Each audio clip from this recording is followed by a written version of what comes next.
大家好，欢迎大家来到原来如此。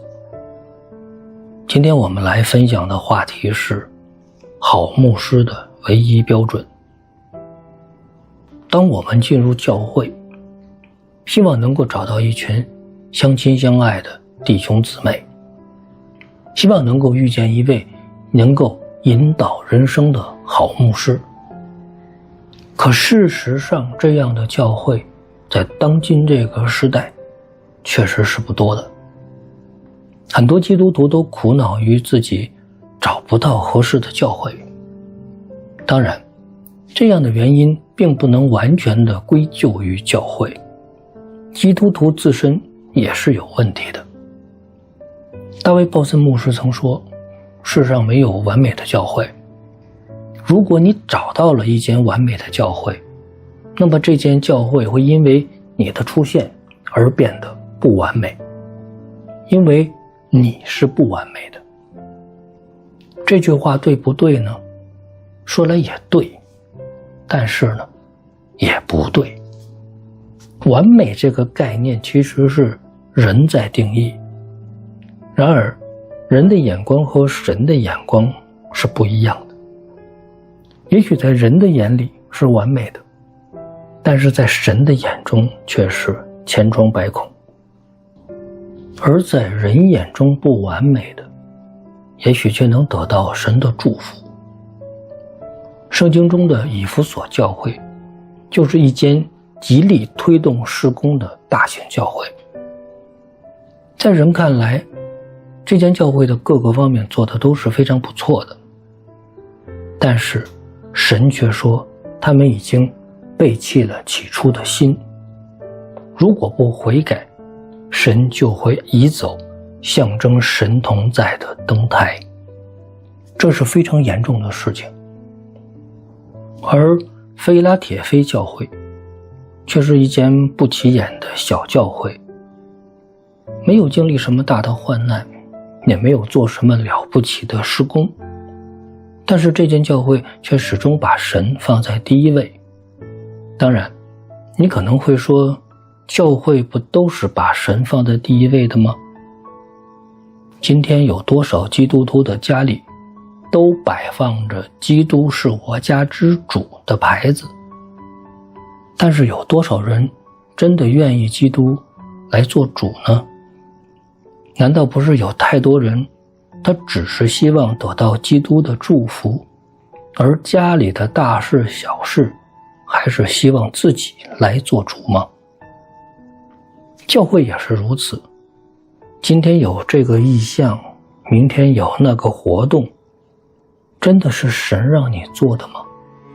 还是你自己想要做的呢？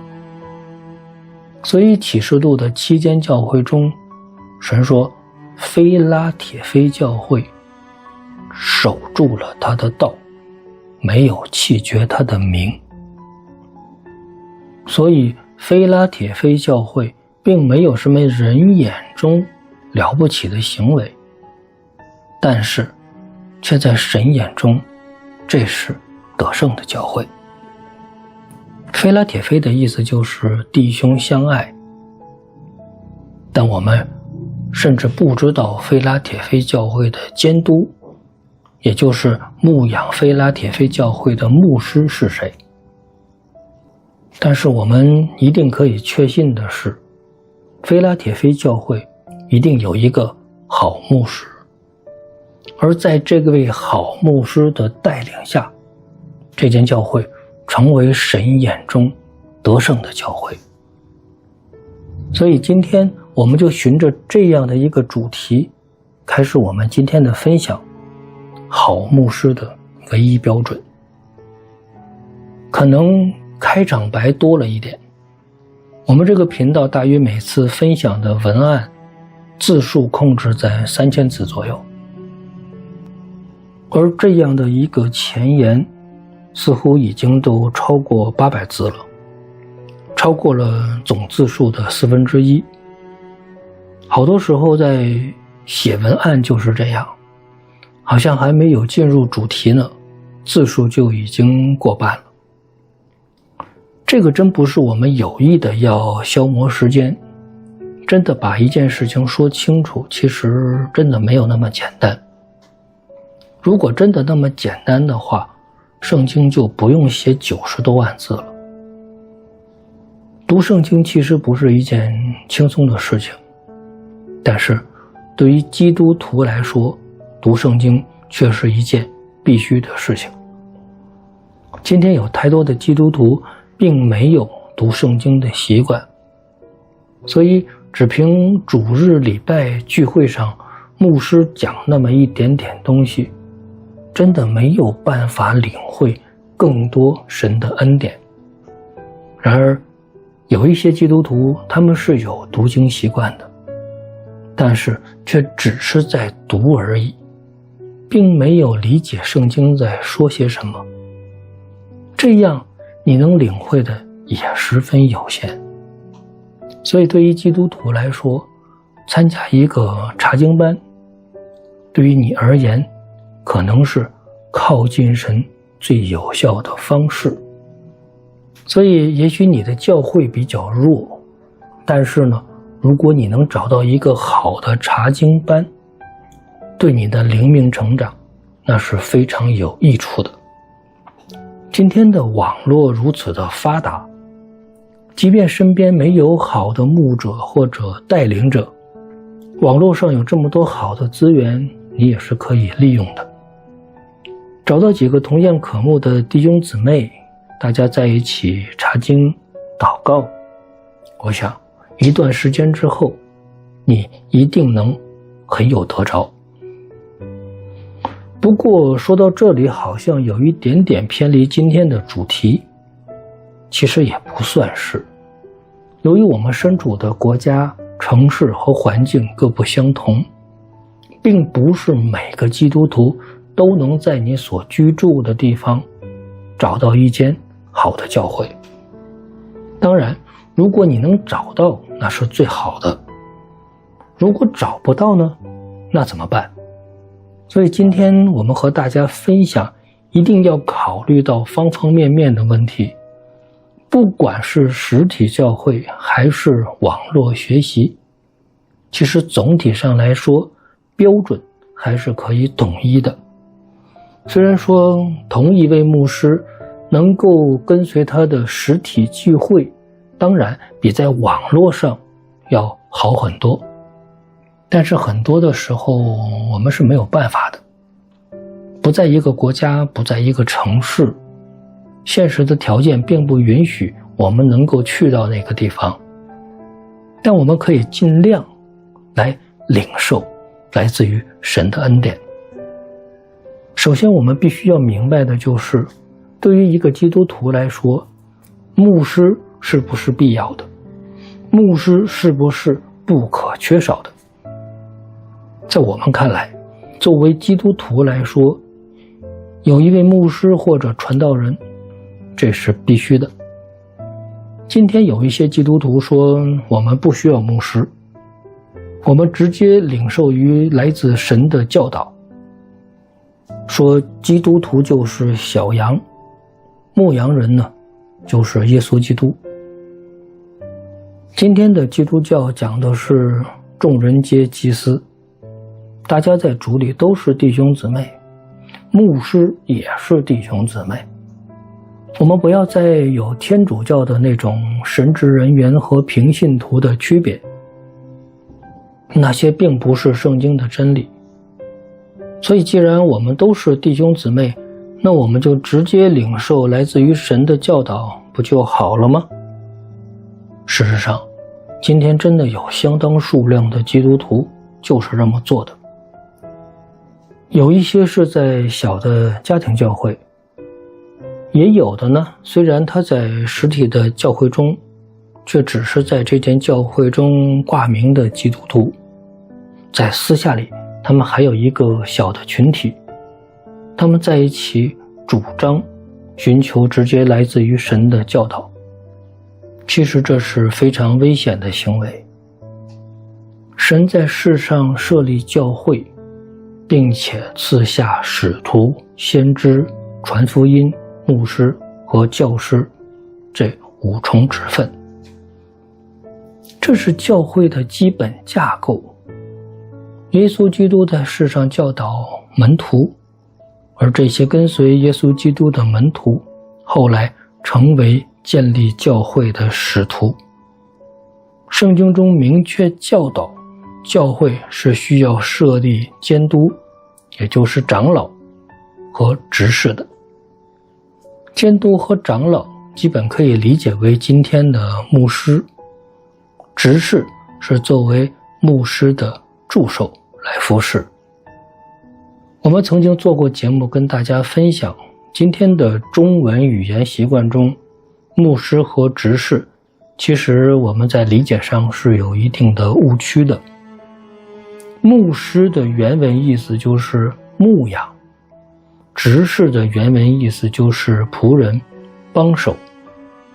今天有些牧师宣称自己的牧养能力一般，但是其他方面却很出众，这不是很搞笑吗？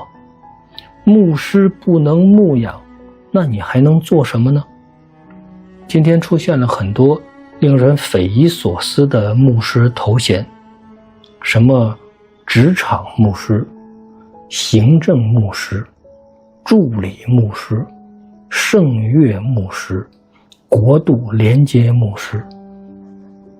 反正意思就是呢，离圣经越远越好。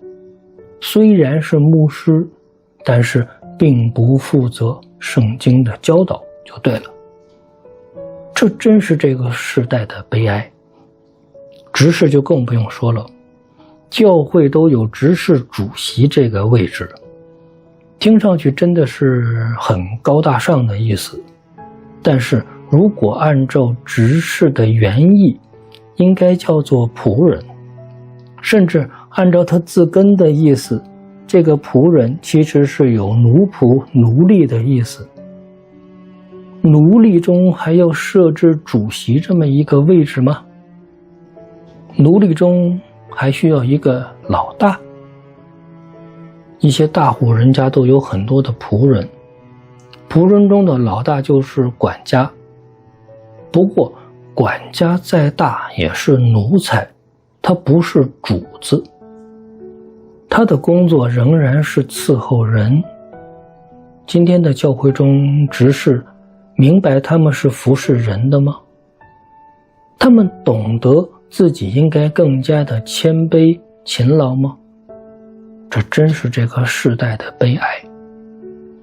我们回到牧师这个话题，一个好的牧师必须具备的就是好的牧养能力，这是毋庸置疑的。牧师可以有很多的人格特征，比如学术风格的、江湖风格的、比较沉稳的、比较奔放的，这些都不是问题。但是牧师对圣经的理解，对真理的掌握，这是绝对的硬指标，是不能够被打破的。圣经中哥林多教会是一个位于中心城市的大型教会，这里有形形色色的基督徒，也有来自各地的传道人。牧师多了，教导也就是各种各样。当使徒保罗得知这样一种情况的时候，写信给哥林多教会，教导哥林多教会的信徒们，好牧师应该是怎样的。他说，好牧师在人们的眼中应该是神仆人的样子。既然是神的仆人，就是为神做事的。做什么事呢？因为神在世间有一件非常奥秘的事情，需要对世人传讲。什么奥秘的事情呢？就是从创世以来最大的奥秘，这就是从神而来的好消息，也就是福音。福音是神托付给牧师在地上所传讲的，而且这是神在世上留下的最后一件事情。牧师要像一个管家一样，好好的把福音传讲在世上。牧师要为了这件事情尽忠尽职。使徒保罗说，神要求牧师要忠心。那么什么叫忠心呢？这个值得我们思考。作为一个大户人家的管家，要做的就是凡事维护主人家的利益，不能让主人家蒙受损失，而且对于主人家的事情一定是了如指掌的，甚至比自己的事情还要清楚，还要用心。主人家的利益高过自己的利益，这叫忠心。使徒保罗说，神要求牧师要忠心。如果一个牧师连福音都传不明白，换句话说，连圣经都讲不清楚，你觉得这叫忠心吗？当然，我们要清楚的一个问题就是，如果这个牧师只有中学文化，让他去教导一个大学教授水平的信徒，这是有问题的。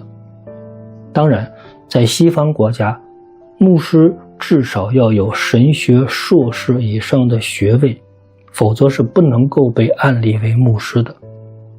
但是对于一些欠发达国家来说，或者一些家庭教会，没有大学文凭，甚至只有小学文化的牧师也是存在的。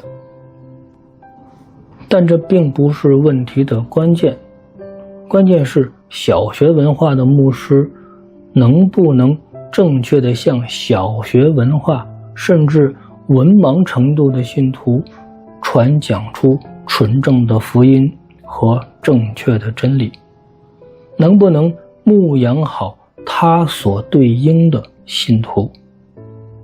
如果一间教会里信徒没有人能说得清楚福音是什么，那么牧师一定是有问题的。我们可以理解，由于人的经历和环境的不同，一些牧师可能没有办法得到良好的文化教育，但是对神的渴慕，对圣经的研读，对真理的求索，这是对牧师的基本要求。你只有明白这奥秘是什么，你才能传讲这个奥秘。如果连你自己都不觉得这是一个奥秘，那跟随你的人又怎么能明白这是奥秘呢？使徒保罗说，神要求牧师要忠心，不忠心的牧师不是神的仆人，不忠心的牧师不配称为牧师。原来如此，我们下期见。